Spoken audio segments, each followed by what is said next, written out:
gasị wee bata. Yes, because that's ife ọ bụla ị na-eme n'ụwa gbaa mbọ kwụba aka gị ọtọ. Yes, gbaa mbọ kwụba aka gị ọtọ na-eme ihe ọ bụla ị na-eme, because ihe mere ndị udo ga-achị ji wee gaa bụrụ mmiri enwe iro within no less than 3 days. Mmiri enwe iro agasị wee bata. Yes, a na-eto ya. Yes, abụ na mmiri enwe iro ejike ego mere o ji wee bata. Yes, abụ na onweka sense, abụ na ọ maka ihe mere o ji wee bata. Because after one person no comment na comment section na say that na mmiri enwe iro nyefa bribe. Na ajụ ke mmiri enwe iro nke ego ne ka mmiri enwe iro ga-enye Soludo. Ego ne ka mmiri enwe iro ga-ewepụta na nye Soludo na Soludo we release ye.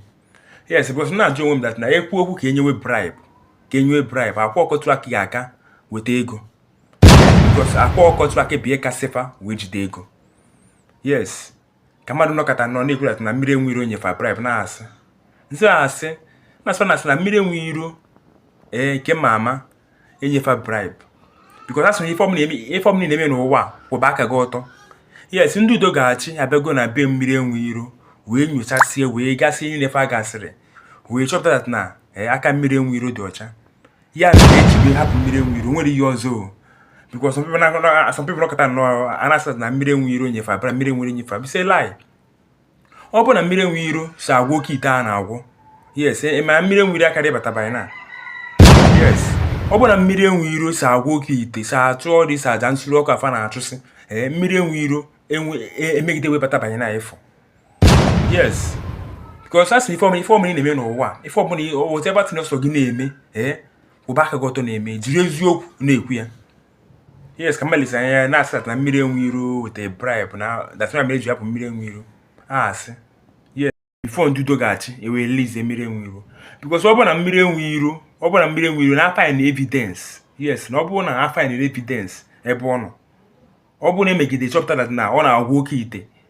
Yes, ọ na-agwọ ụmụ kidnappers ọgwụ ya. Unu ma na mmiri enwe iro emegide wepụtara ya na. Check na akwụkwọ kọntrakt. Ọ bụ na kenye bribe. Yes, ọ bụ na kenye bribe. Ọkụ mara na akwụkwọ kọntrakt dị ready with 100 million naira we settle this case. Yes, nke a bụ matter of bribe. Yes, kọmfrọ charge kwa Soludo kwechiri. O kwechiri n'ọgba. Because afọ ya ọ mere ejere select na ife ọ bụla ị na-eme n'ụwa kwụba aka gị ọtọ jiri eziokwu na-eme ya. In case onwe ka osi dapụta abịa for investigation ka asọpụta na aka gị dị ọcha. Yes, aka mmiri enwe iro dị ọcha. Ọ ya mere gọvanọ Charles Chukwuma Soludo ji apịa. Abụ matter of bribe. Because some people say that na mmiri enwe iro nwenye bribe. Say lie.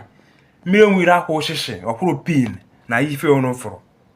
Ọkwụrụ ọchịchị maka na apụtasị na yes na mmiri enwe iro kwụrụ bribe. Yes, na ọ ya meji apịa ise lie.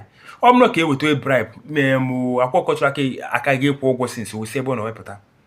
Yes, ka okwu abụrụ ife mmụta dị iru. Thanks for watching, but please don't forget to subscribe to my YouTube channel.